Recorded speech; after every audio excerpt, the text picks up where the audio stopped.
बहुत बड़ा मैटर चल रहा है। कई बार मुझे फोन करके आप सब लोग भी मिले मेरे से, लेकिन मैंने ये कहा कि ये राजनीतिक नहीं बनना चाहिए। ये लोगों की समस्याओं का, ये लोगों की आत्मा की बात है और लोगों का यहाँ घर उजड़ने वाली बात है। लेकिन मैं आप लोगों से ये कहना चाहूंगी कि डोंगरीबाज इतना जल्दी नहीं बन सकता, डोंगरीबाज इतना जल्दी नहीं बन सकता और आसानी से भी नहीं बन सकता। आप लोग बहकावे में तो नहीं आना है बिल्कुल आपको, मैं आपसे वादा करती हूँ कि डोंगरीबाज साल और 2 साल के अंदर तो नहीं बनेगा।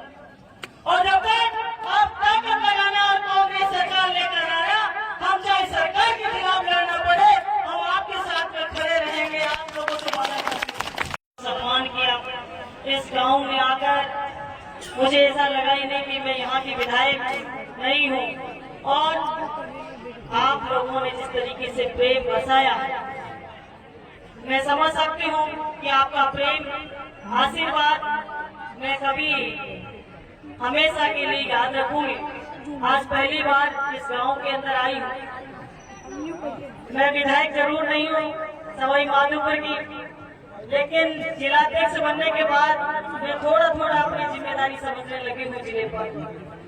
पहले भी आप लोग कई बार मेरी विधानसभा से बाहर के सभी गांवों से मेरे पास इनविटेशन आते थे, लोग बुलाते थे कि जंगल में आइए, लेकिन मैं सोचते थे कोई बीजेपी का कोई कांग्रेस के नेता मेरे से नाराज रहेंगे कि हमारी विधानसभा में क्यों आ रहे हैं, तो इसलिए मैं नहीं आती थी। लोगों से कहती थी मुझे टाइम नहीं है। लेकिन अब जिलाधीश बन गए, आप लोगों की क्यों मनोहार की बहुत अच्छी, जैसे कोई ज्यादा मनोहार करता है तो मैं फिर अपने आप को रोक नहीं पाती हूँ। मैं सोचती हूँ कि इतनी ज्यादा कह रहे हैं तो फिर मेरे को चलना चाहिए।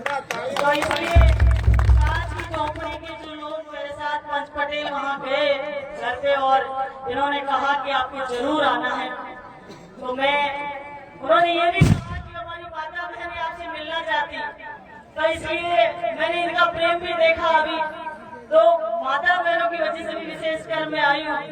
उन्होंने कहा कि सब गांव वाले इच्छा जाहिर कर रहे हैं कि आप आए, और मैं आपके बीच में आई हूँ। मैंने अभी पूछा, मैंने कहा मंच पर हमारी जो कमेटी के लोग हैं यहाँ की दंगल कमेटी के, मैंने कहा मैं यहाँ पर विकास की घोषणा तो कुछ कर नहीं पाऊंगी क्योंकि न तो सरकार है और न मैं यहाँ के विधायक हूँ। आपके यहाँ से विधायक है मंत्री जी किरोड़ी लाल जी, उनसे जरूर निवेदन कर दूंगी आपकी कोई समस्या होगी तो। बाकी मैं अभी आप सब लोगों के बीच में सिर्फ आप लोगों से ये जो हमारा सांस्कृतिक और धार्मिक कार्यक्रम है उसके अंदर आप लोगों से मेरी मुलाकात हुई, आप लोगों के दर्शन हुए, और जिस तरीके से अभी दंगल के अंदर कथाएं कर रहे हैं, मैं ये चाहूंगी कि जिस तरीके से अभी कुछ दिन पहले मैंने कहा कि भंडारे के साथ साथ हमें और कुछ भी करना चाहिए, शिक्षा के क्षेत्र में हमें कुछ करना चाहिए। आज फिर उस बात को मैं दोहरा रही हूँ कि दंगल पार्टी अभी जिस तरीके से हम नेताओं के गीत जोड़ते हैं उसी तरीके से शिक्षा के क्षेत्र में, आगे बढ़ने के क्षेत्र में गीत जोड़ जोड़ कर जनता को जागरूक करने का काम करें, ताकि हमारा समाज जागरूक होगा। अगर हमारे पास आर्थिक स्थिति हमारी मजबूत होगी तब हम ये दंगल अच्छे लगेंगे। जब धार्मिक प्रोग्राम हम करते हैं कौन उद्योग लगाते हैं, कोई नहीं लगाते। और आज की जो सरकार है उद्योगपतियों को लाभ पहुंचाने वाली सरकार है और गरीबों को शोषण करने वाली सरकार है, किसानों को खून चूसने वाली सरकार है। तो आप सब लोगों को समझना चाहिए नौकरी के साथ साथ पढ़ाई के साथ, पढ़ाई का एक मतलब नहीं होता, पढ़ाई का सिर्फ नौकरी मतलब नहीं होता, पढ़ाई का कई मतलब होते हैं। अगर शिक्षित होंगे व्यक्ति, शिक्षित होंगे हमारे बच्चे, हमारी बच्चियां, तो विकसित होंगे, किसी भी क्षेत्र में विकसित हो सकते हैं। ऐसा नहीं है कि हम नौकरी करें, लेकिन आज हमारे समाज के अंदर क्या है कि नौकरी वाला छोरा छोरी के लिए भी नौकरी वाला देखते हैं कि शोर है भाई, नौकरी तो रहेगी रहेगी, लेकिन हमें कई सारे क्षेत्र हैं जिनके अंदर जाना चाहिए। मैं ऐसा आप लोगों से विनती निवेदन करती हूँ, सुझाव है मेरे तो करना आप सब लोगों को है। बाकी हर मंच पे मेरा ध्येय रहता है कि वे किस तरीके से सर्व समाज को किस तरीके से जागरूक करने का काम करो। आप सबने देखा होगा कि जिस तरीके से 2 साल से भाजपा की सरकार बनी है, नरेगा नहीं चलाना कहीं पर भी, नरेगा बिल्कुल बंद कर दिया। हम नरेगा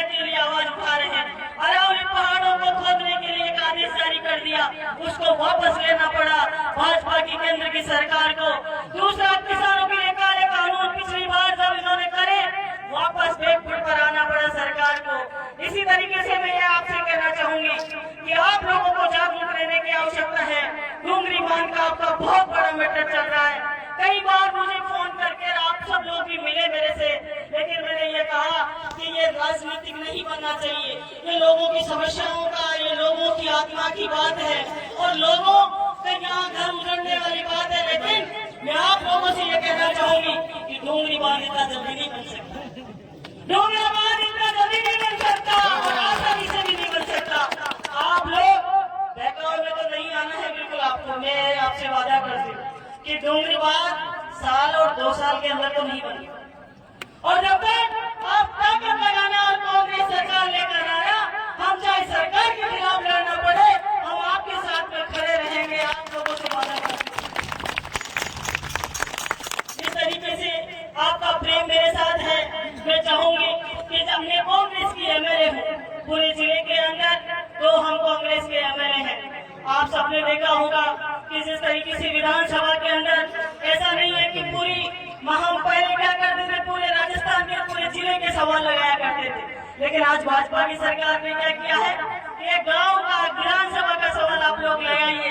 ऐसी पाबंदियां ये लोग कर रहे हैं और आप सब लोगों को इसी बात पर ये कहना चाहूंगी मैं कि आने वाले समय में आप लोगों को मैं जितना आप लोगों के लिए कर सकती हूँ, कांग्रेस के जिले के अध्यक्ष होने के नाते मैं आप लोगों के साथ कंधे से कंधा मिलाकर खड़ी हूँ। आपके अधिकारों के लिए, आपके अधिकारों के लिए और आपकी समस्याओं के लिए विधानसभा के अंदर लड़ने का काम करेंगे। आप लोगों के साथ खड़े रहेंगे और इसके अलावा जो आप लोग मेरे से कुछ मांग मेरे से किए, एक डूंगरी बांध की मांग की है आपने, और तो यहाँ मैं विधायक होने कोटे का पैसा दे नहीं सकती। मंत्री जी भी विधानसभा में मेरे को मिलेंगे, उनसे जरूर मैं आप लोगों की जो भी समस्या होगी वहाँ तक पहुँचा दूंगी। करना उन्हीं को है, लेकिन आप ये और समझ लीजिए, हम किरोड़ी लाल जी को, बाबा को मुख्यमंत्री बनाने के लिए और चाहे और बड़ा पद देने के लिए ही तो यहाँ से चुनाव जिताए थे। लेकिन हम लोग तो बार बार भाजपा के लोगों को कहते रहते हैं कि समाज का बड़ा नेता है हमारा और इनकी बात माननी चाहिए आप लोगों को। लेकिन आप लोगों को कहीं न कहीं हमारे जो किरोड़ी लाल जी को भी भाजपा सरकार दरकिनार कर रही है, तो आप सब लोगों की पीड़ा भी समझ रही हूँ। और मैंने भी यही कहा, हर बात में दबाने का प्रयास इनको किया जाता है और डूंगरी बांध की नहीं बात, तो आप लोग निश्चिंत रहें। वो कई सारे लोग कहते रहते हैं कि डूंगरी बांध बन रहा है, बाबा बनवा रहा है, कोई नहीं बनवा रहा। अभी डूंगरी बांध को बहुत समय लगेगा बनने में, 10 साल लगेंगे डूंगरी बांध को बनने में। और डूंगरी बांध तो जब शुरू होगा जब आप लोग सहमत हो जाएंगे। आप लोग सहमत नहीं होंगे ना तो डूंगरी बांध नहीं बन सकता। मैं आप लोगों